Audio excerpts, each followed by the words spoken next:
Hello guys, welcome back to the channel. In this today's tutorial, I'm going to show you how we can create rectangle shape in CapCut PC.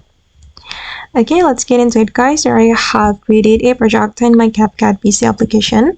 And first of all, I'm going to add this dark red background to my timeline or to my track, and I'm going to extend the duration like this.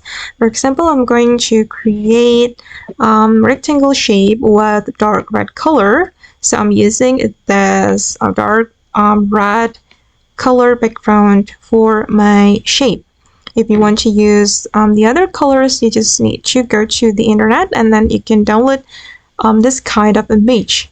Okay, now it's time to create a shape.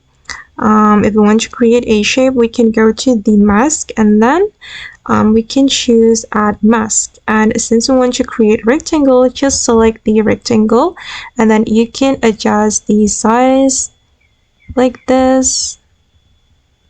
Okay, and I'm just going to place it right here.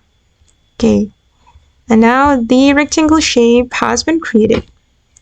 Okay guys, and that's all the way to create rectangle shape in CapCut. I hope this tutorial will be useful for you. Thank you so much for watching and bye!